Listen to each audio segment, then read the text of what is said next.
Assalamualaikum warahmatullahi wabarakatuh. Kembali hadir menjumpai Anda di mata kuliah Bahasa Indonesia.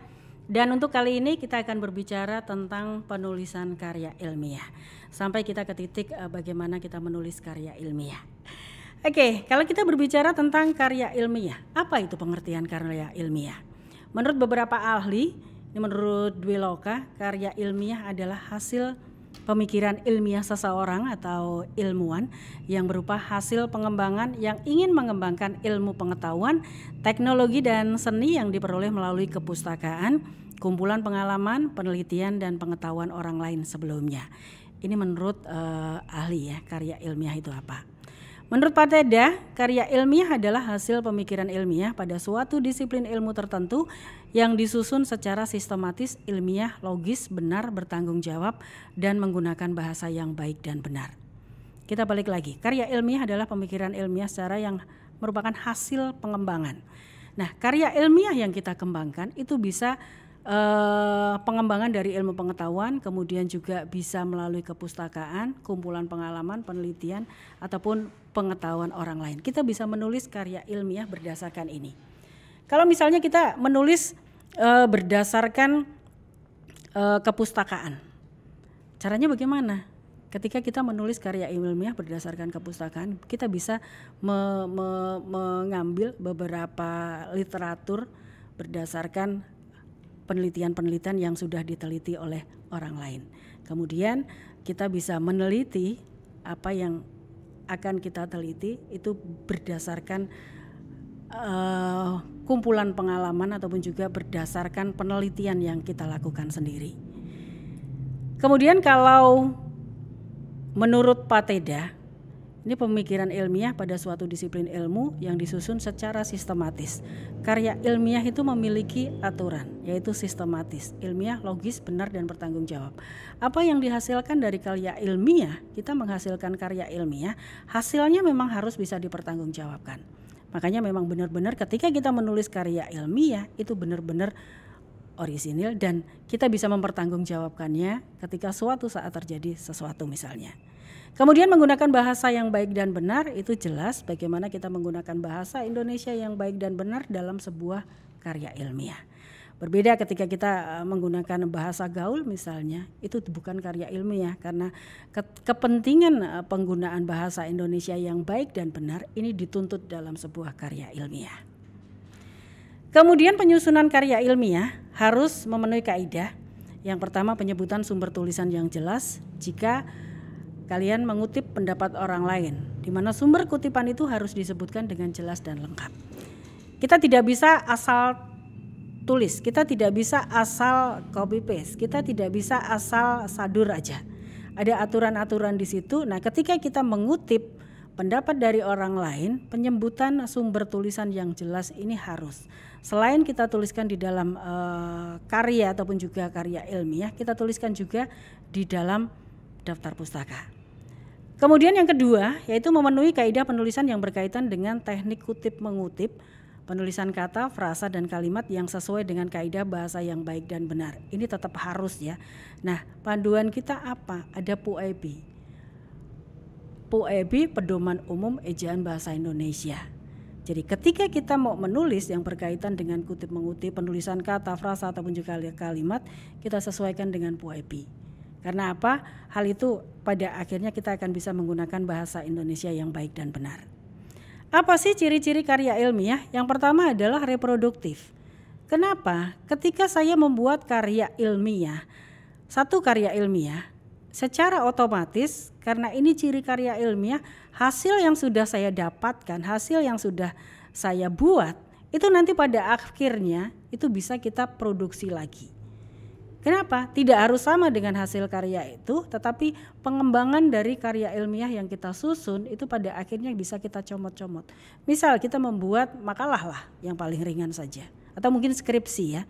Di dalam skripsi tersebut ada beberapa rumusan masalah di mana rumusan masalah tersebut nanti pada akhirnya kita bisa pilah-pilah, kita bisa ambil satu-satu kita ambil, kita buat artikel. Nah, kita bisa memproduksi kembali dari hasil karya ilmiah yang dulu sempat kita buat.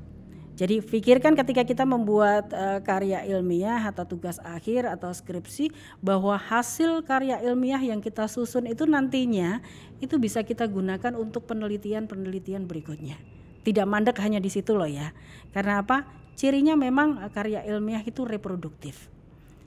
Kemudian tidak ambigu. Tidak ambigu maksudnya ketika kita membuat penelitian, ya memang hasilnya seperti itu. Tidak membuat orang menjadi bingung, tidak membuat orang wah ini hasilnya benar apa salah. Kemudian tidak emotif. Tidak emotif ketika kita melakukan penelitian, kadang sebelum kita mengetahui hasil terkadang memang kita sudah mengira-ira nanti hasilnya seperti ini. Nah, kenapa tidak emotif? Kita berusaha bahwa hasil yang kita dapatkan yaitu realitanya. Saya pernah melakukan penelitian yaitu tentang pemertahanan bahasa Jawa Solo Jogja. Nah, pada saat itu saya merasa bahwa penggunaan bahasa Jawa di kalangan anak-anak, pemuda dan orang tua itu masih cukup tinggi. Tapi pada kenyataannya apa gitu. Pada kenyataannya ketika saya sudah pede, wah pasti bahasa Jawa ini masih sangat kenceng nih di kalangan masyarakat Solo Jogja, karena bagaimanapun juga Solo dekat dengan keraton, Jogja dekat dengan keraton. Tapi pada kenyataannya setelah saya melihat data yang saya kumpulkan dan saya analisis, ini sangat-sangat mengecewakan. Pemertahanan bahasa Jawa itu hanya berapa persen. Nah, kalau kita emosi, wah nggak bisa ini hasilnya harus sekian persen, tapi nggak bisa gitu loh, nggak bisa dalam artian ya udahlah hasilnya hanya sekitar 23%, ya itulah gitu loh. Tapi pada kenyataannya kan kadang kan kita emosi itu wajar, tetapi ketika kita sudah kembali lagi bahwa ini hasil realita dari data-data yang kita ambil, akhirnya kan kita ya kalau misalnya masih belum puas ya udahlah kita ambil sampel yang lain untuk ambil hasil yang lebih bagus lagi. Tapi pada kenyataannya memang kadang ketika kita meneliti sesuatu, emosional kita pun juga kadang ikut juga ya.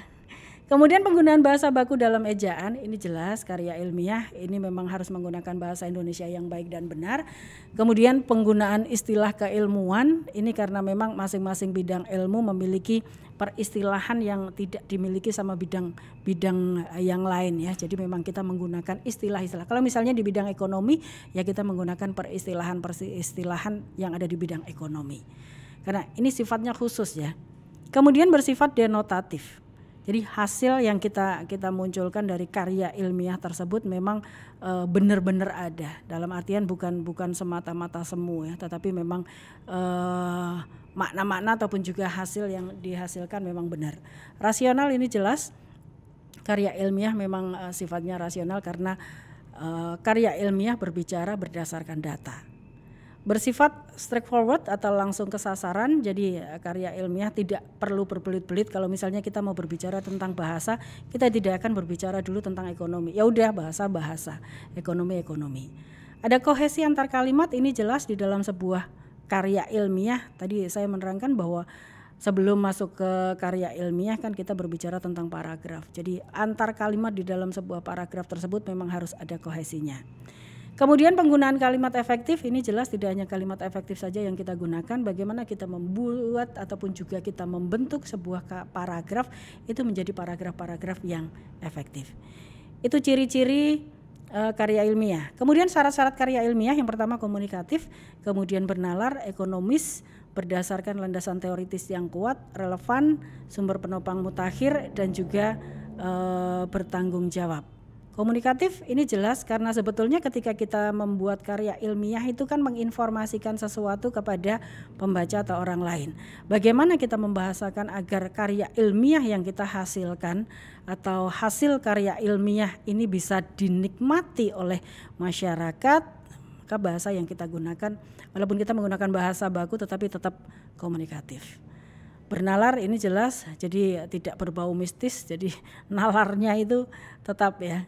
Ekonomis, kita tidak bertele-tele dalam penggunaan kalimat, kita tidak bertele-tele dalam menerangkan sesuatu, tetapi apa yang jadi tujuan dari karya ilmiah kita itu langsung ke sasaran. Kemudian berdasarkan landasan teoritis yang kuat, ini jelas apa yang akan kita gunakan untuk membedah data-data di dalam sebuah analisis. Nah, teori yang kita gunakan ini kuat. Jangan sampai ketika kita mengambil teori tetapi teorinya nggak kuat, jangan nanti ketika kita harus mempresentasikan kita dibantah, kita tidak bisa. Kalau teorinya kuat kan bagaimanapun juga wong ini teorinya ini. Relevan ini jelas. Kemudian sumber penopang mutakhir. Nah, satu hal yang memang harus dipahami ketika kita membuat karya tulis, skripsi misalnya, sumber penopang mutakhir. Ada satu cerita ketika saya pernah mengambil penelitian dengan menggunakan teori, saya pikir teori itu sudah merupakan teori yang mutakhir. Tapi pada kenyataannya tahun berikutnya si pembuat teori itu membuat teori hasil dari pengembangan teori yang sudah ada. Kita kan tidak tahu kalau kita tidak cek. Nah, sekarang teknologi sangat luar biasa sehingga kita akan tahu teori-teori yang paling mutakhir dari seorang ahli ataupun juga pakar itu apa gitu. Saya cerita kemarin ambil teorinya Leeds tahun 2009, tapi ternyata 2014 Leeds punya teori lagi gitu. Hingga pada akhirnya saya harus mengubah hasil disertasi saya dari yang semula saya mengambil teorinya Leeds tahun sebelumnya diubah jadi teori yang paling mutakhir. Jangan pernah istilahnya ketika kita wong itu sudah jadi, jangan pernah ragu untuk mengubah penopang yang paling mutakhir. Kalau misalnya ini sudah jadul istilahnya, sudah lama teorinya dan ada teori yang lebih mutakhir jika dibandingkan dengan teori ini, kenapa enggak itu diturunkan, kita naikkan teori yang paling mutakhir. Bertanggung jawab ini jelas, apa yang kita hasilkan itu harus bisa dipertanggungjawabkan. Jadi ketika kita berbicara tentang hasil penelitian yang kita peroleh, ya itu gitu loh, ya itulah. Nah, dan saya berani mempertanggungjawabkan ketika kalau misalnya nggak percaya mau diteliti lagi monggo gitu loh. Tapi saya bertanggung jawab atas hasil yang saya dapatkan dari data yang sudah saya kumpulkan dalam penelitian ini. Ini syarat-syarat karya ilmiah. Bahasa baku dalam karya ilmiah. Penulis karya ilmiah harus mempergunakan bahasa baku dalam menuangkan karyanya, di mana bahasa baku itu merupakan ragam bahasa orang berpendidikan, yaitu bahasa dunia pendidikan. Jadi kita menggunakan memang bahasa baku. Sifat utama bahasa baku ada kemantapan dinamis, ada kecendikiaan bahasa, dan juga ada penyeragaman kaidah. Kemantapan dinamis ini diwujudkan melalui kaidah dan aturan kebahasaan yang bersifat tetap, di mana bahasa baku itu tidak dapat berubah kaidah setiap saat. Namun kemantapan baku ini juga bersifat dinamis, artinya bahasa baku masih memungkinkan adanya perubahan yang bersistem dan teratur di bidang kosakata dan peristilahan, serta mengizinkan perkembangan berjenis ragam yang diperlukan dalam kehidupan modern. Jadi walaupun memang karena sifatnya kemantapan dinamis, jadi bahasa-bahasa yang kita gunakan itu sebetulnya tidak saklek ya, dalam artian masih fleksibel, karena memang kita sesuaikan dengan perkembangan zaman juga.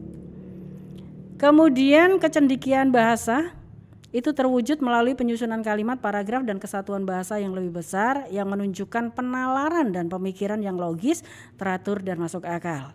Proses pencendikiaan bahasa itu penting karena pengenalan ilmu dan teknologi modern yang kini umumnya masih bersumber dari bahasa asing harus dapat dilangsungkan lewat buku bahasa Indonesia. Ini menurut tim ya.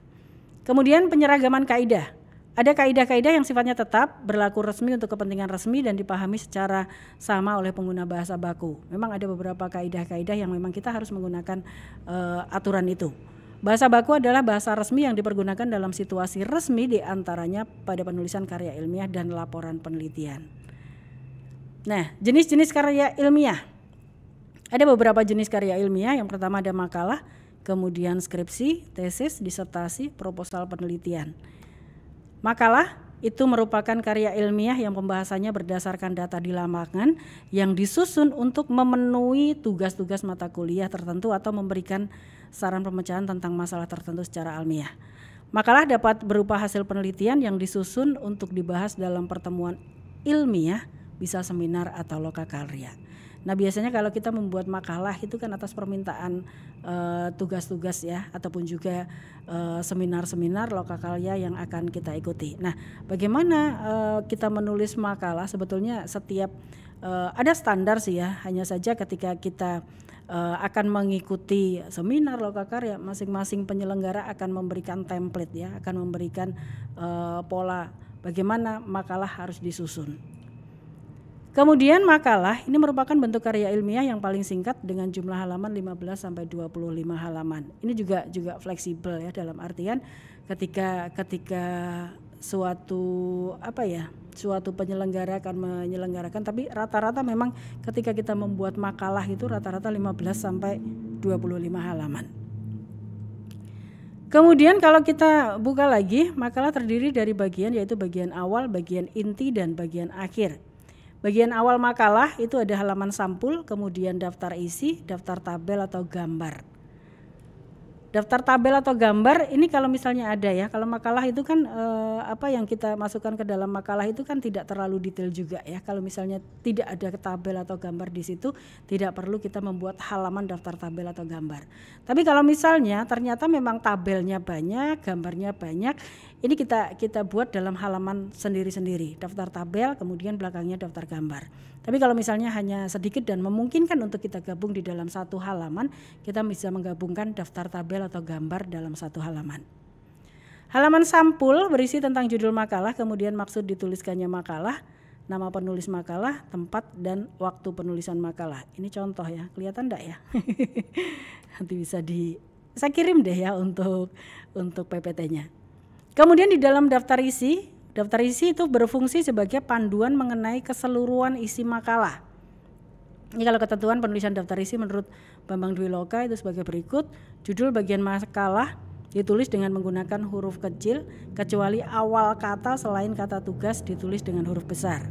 Kemudian penulisan judul, bagian, dan subbagian dilengkapi dengan nomor halaman, tempat pemuatannya dalam makalah. Penulisan daftar isi dilakukan menggunakan spasi tunggal dengan antar bagian 2 spasi.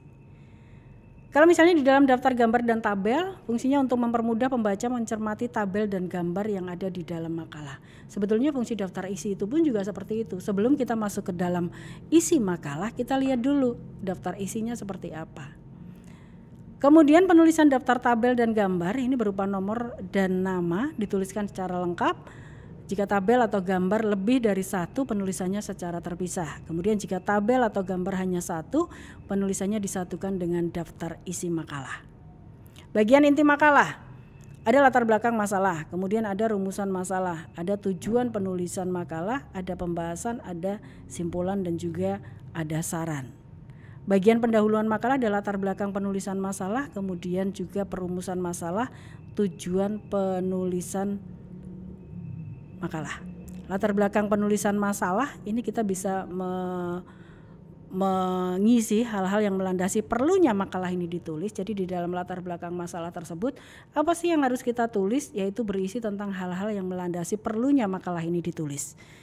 Kemudian paparan bisa berupa teoritis ataupun juga paparan praktis ya, menunjukkan kepada pembaca bahwa masalah atau topik yang diangkat penulis memang perlu untuk dibahas. Jadi paparan yang kita paparkan di dalam latar belakang masalah ini bisa kita memaparkan berupa teoritis, tapi bisa juga secara praktis.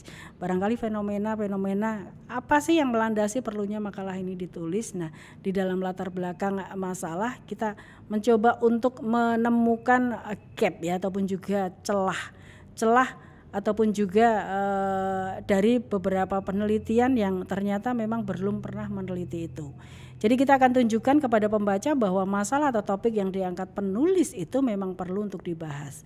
Jadi sebelum masuk ke sini kita memaparkan secara teoritis ataupun juga kita memunculkan beberapa jurnal ataupun juga paparan praktis sehingga membawa kita untuk bisa ditunjukkan kepada pembaca bahwa masalah atau topik yang kita tulis nantinya itu memang perlu untuk dibahas. Jadi isinya tentang hal-hal yang melandasi kenapa makalah ini ditulis. Lanjut di perumusan masalah, berisi tentang butir-butir pertanyaan yang menarik untuk dibahas lebih lanjut dalam pembahasan. Perlu digarisbawahi berisi butir-butir pertanyaan. Berarti memang harus Ini pertanyaan gitu loh, karena namanya juga perumusan masalah. Kemudian tujuan penulisan merupakan bagian akhir dari pendahuluan, dan tujuan penulisan berkaitan dengan fungsi yang ingin dicapai melalui penulisan makalah tersebut. Nah, rumusan masalah dan tujuan penulisan ini harus imbang ya. Imbang dalam artian apa? Ketika rumusan masalah kita memunculkan dua masalah. Tujuan penulisannya apa? Tujuan penulisan ya dua. Kita menyelesaikan dari dua masalah tersebut. Misal, di rumusan masalah kita menuliskan faktor-faktor apa yang menentukan mahasiswa lulus lebih awal. Nah, di tujuan penulisan kita menjelaskan tentang faktor-faktor yang bla bla bla bla. Jadi ada kaitannya di antara rumusan masalah dan tujuan penulisan. Jadi harus connect ya. Jangan sampai ketika rumusan masalah kita berbicara tentang kita menanyakan tentang faktor-faktor apa sajakah yang mempengaruhi mahasiswa cepat lulus misalnya. Nah, di tujuan penulisan kita tidak mendeskripsikan, kita tidak menjelaskan tentang faktor-faktor apa yang mempengaruhi mahasiswa cepat lulus. Nah, ini harus sama ya. Pembahasan merupakan bagian inti dalam makalah. Ini merupakan jawaban dari setiap butir perumusan masalah. Jadi ketika kita punya rumusan masalah 2 misalnya, di pembahasan masalah juga harus 2. Saya misalkan rumusan masalah 2, tujuan penulisan kita juga harus 2, pembahasan harus 2. Karena apa? Di pembahasan ini kita akan menjawab pertanyaan yang ada di rumusan masalah. Kemudian bagian akhir yaitu simpulan dan saran. Simpulan juga seperti itu. Ketika di rumusan masalah ada 2 masalah dan di tujuan penulisan ada dua hal, di pembahasan yang dibahas juga 2 menjawab dari rumusan masalah. Di simpulan juga seperti itu. Apa yang bisa kita dapat? Kalau tadi kita bertanya di rumusan masalah faktor-faktor apa saja sih yang mempengaruhi mahasiswa cepat lulus. Nah, di penutup karena di tujuan penulisan juga menjelaskan tentang faktor-faktor bla bla bla bla. Kemudian di pembahasan juga kita membahas tentang faktor-faktor yang mempengaruhi tentang mahasiswa cepat lulus. Di kesimpulan juga seperti itu. Akhirnya didapatkan hasil bahwa simpulannya faktor-faktor yang mempengaruhi mahasiswa cepat lulus adalah, nah karena kita sudah membahas di pembahasan, secara otomatis kan di simpulan kita sudah menemukan hasilnya. Hasilnya ya 2, jangan sampai pertanyaannya 2 hasilnya 1. Jangan sampai pertanyaannya 2 hasilnya 3. Kalau misalnya ternyata masih ada 1 hal lagi, ya udah masuk saja ketemuan. Gitu ya. Bagian akhir makalah ada daftar pustaka, ada lampiran. Lampiran kalau ada ya, kalau makalah kan kadang tidak sampai melampirkan data ya. Tapi kalau misalnya diminta untuk melampirkan data atau misalnya memang ada yang perlu dilampirkan, ya sudah lampirkan saja. Skripsi, tesis, disertasi. Nah, ini proposal penelitian. Proposal penelitian ini merupakan bentuk usulan penelitian yang wajib disusun mahasiswa sebelum mahasiswa menempuh tahap penyusunan skripsi.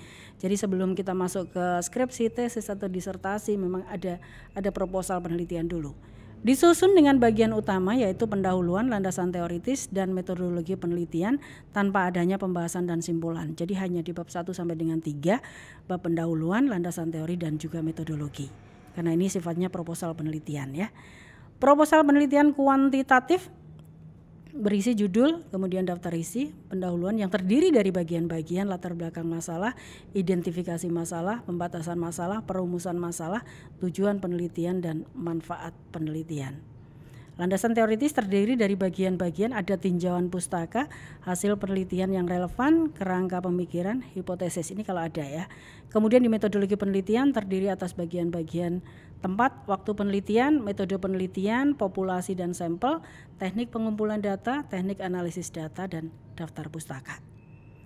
Berbeda dengan penelitian kualitatif, sebetulnya perbedaannya ini lebih simpel ya, tidak ada hipotesis di sini. Ada judul, ada daftar isi, pendahuluan, isinya latar belakang masalah, perumusan masalah, tujuan penelitian dan manfaat penelitian. Kemudian landasan teoritis, tinjauan pustaka, hasil penelitian yang relevan dan kerangka pemikiran. Tinjauan pustaka itu isinya teori-teori ya, hasil penelitian yang relevan kita bisa mengambil jurnal-jurnal yang relevan dengan penelitian yang akan kita lakukan. Metodologi penelitian tempat, waktu penelitian, bentuk dan strategi penelitian, sumber data, teknik sampling, teknik pengumpulan data, uji keabsahan data, teknik analisis data dan prosedur penelitian serta daftar pustaka. Oke, itu tadi tentang penulisan karya ilmiah. Nanti materi bisa saya kirim. Tapi yang pasti mudah-mudahan bermanfaat untuk Anda. Terima kasih. Wassalamualaikum warahmatullahi wabarakatuh.